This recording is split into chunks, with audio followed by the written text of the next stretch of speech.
بسم اللہ الرحمن الرحیم۔ الصلاۃ والسلام علیک یا رسول اللہ وعلی آلک واصحابک یا حبیب اللہ۔ لاکھوں کروڑوں درود محمد اور آل محمد پر کہ جن کے صدقے اور وسیلے سے اللہ پاک نے ہم پر اپنی بے پناہ عنایات جاری رکھی ہوئی ہیں۔ معزز سامعین کرام، السلام علیکم۔ ایک بڑا دلچسپ مشاہدہ اور واقعہ ہے۔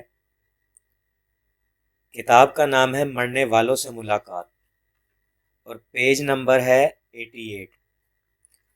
تحریر ہے کہ حضرت زید بن اسلم اپنے والد سے روایت کرتے ہیں کہ ایک مرتبہ حضرت عمر بن خطاب رضی اللہ تعالی عنہ کے پاس لوگ پیش ہو رہے تھے کہ ان کے پاس سے ایک شخص گزرا جس نے اپنے بیٹے کو کندھے پر بٹھا رکھا تھا۔ تو حضرت عمر رضی اللہ تعالی عنہ نے اسے دیکھ کر فرمایا کہ میں نے کوئی کوا کسی کوے کے ساتھ اتنا مشابہ نہیں دیکھا جتنا یہ بچہ تیرے ساتھ مشابہ ہے۔ تو اس شخص نے عرض کیا، جناب اللہ کی قسم اے امیر المومنین، اس کی ماں نے اسے جنم دیا تھا اس حال میں کہ وہ مری ہوئی تھی۔ تو حضرت عمر رضی اللہ تعالیٰ عنہ نے فرمایا کہ تیرا ناس ہو، یہ کیسے ممکن ہے؟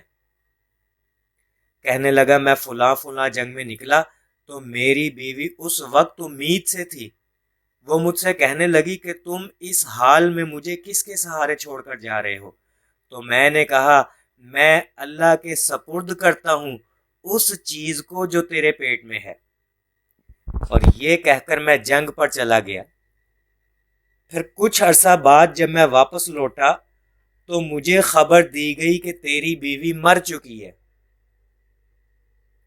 ایک رات میں اپنے چچا زاد بھائیوں کے ساتھ جنت البقیع میں بیٹھا تھا، کیا دیکھتا ہوں کہ قبرستان میں سے ایک روشنی جو کہ چراغ کی روشنی کے مانند تھی باہر نکل رہی ہے زمین میں سے۔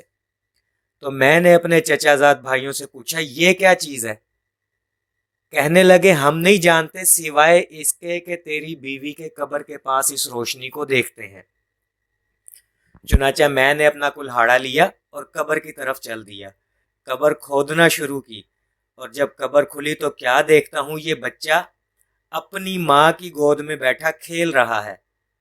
میں نے بچے کو اٹھا لیا تو کسی پکارنے والے نے پکارا، یعنی غیب سے آواز آئی، اے وہ شخص جو اپنے رب کے پاس امانت کو رکھوانے والا ہے، یہ آج اپنی امانت لے لے، اور اگر تو اس کی ماں کو بھی اللہ کے سپرد کرتا تو اللہ اسے بھی تیری طرف لوٹا دیتا۔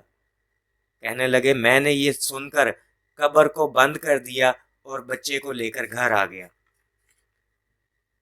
تو میرے عزیزو، اس واقعے میں مشاہدہ بھی ہے اور ایک تجربہ بھی ہے کہ اگر آپ چاہتے ہیں کہ آپ کی کوئی چیز چوری نہ ہو یا کسی بھی قسم کا کوئی نقصان نہ ہو تو اپنی چیز کو امانتاً اللہ کے سپرد کر دیا کریں۔ انشاءاللہ العزیز ہر قسم کی چوری اور نقصان سے محفوظ رہیں گے۔ مثلاً آپ کی کوئی قیمتی چیز ہے جس کے بارے چوری ہو جانے کا شبہ ہو، تو آپ اللہ تعالیٰ سے یوں دعا کر لیا کرے کہ یا باری تعالیٰ، میں اپنی اس چیز کو تیرے سپرد کرتا ہوں، بطور امانت تیرے حوالے کرتا ہوں، رب کریم اسے صحیح سلامت عافیت کے ساتھ مجھے واپس لوٹانا۔ میرے عزیزو، زمین پھٹ سکتی ہے، آسمان گر سکتا ہے، آپ کی چیز کو چوری کی نیت سے کوئی ہاتھ نہیں لگا سکتا، کوئی نقصان نہیں پہنچا سکتا۔ کیوں؟ کیونکہ جس کے پاس آپ نے اپنی کوئی چیز امانت رکھوائی ہے وہ رب کریم امانت میں خیانت نہیں کرتا۔ اسی لیے تو بزرگان دین فرماتے ہیں کہ ایک مرتبہ محبت سے کلمہ پڑھ کر آسمان کی جانب منہ کر کے کہہ دیا کرو کہ اے اللہ، میں یہ کلمہ تیرے پاس بطور امانت رکھواتا ہوں، جب نزاع کا وقت ہو، جب میری موت کا وقت ہو تو اسے میرے لبوں پر واپس لوٹا دینا۔ ایسا کرنے والے کا خاتمہ کلمے کے ساتھ ایمان پر ہوتا ہے۔ اور شاید یہ وظیفہ ابکری والے حکیم طارق محمود چغتائی صاحب نے بھی شائع کیا تھا۔ تو میرے عزیزو، یہ چھوٹے چھوٹے آسان سے نسخے ہیں، ان پر عمل کرنے سے لازمی اور فوری برکتیں نصیب ہوتی ہیں۔ البتہ ایک آخری بات یاد رکھ لیں کہ پہلے اپنی چیز کی حفاظت کے انتظامات بھی مکمل کر لیں۔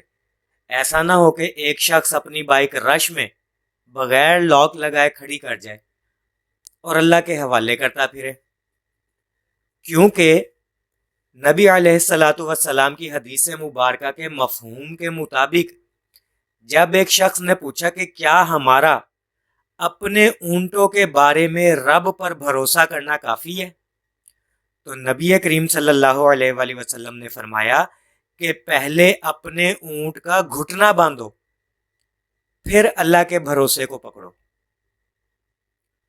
اور ہمارے ایک استاد کہا کرتے تھے کہ اپنی چیز کی خود ہی حفاظت کرو، کسی دوسرے کو الزام نہ دو۔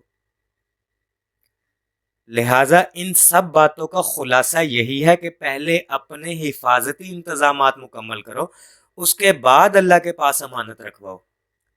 اور ہاں، یہ جو آپ نے کلمے والی بات سنی ہے نا کہ کلمہ پڑھ کر اللہ کے پاس امانت رکھوائے، تو میرے عزیزو پہلے نمازوں کا بھی اہتمام کرنا پڑے گا، فرائض پورے کرنے پڑیں گے، لوگوں کی خدمت کرنی پڑے گی،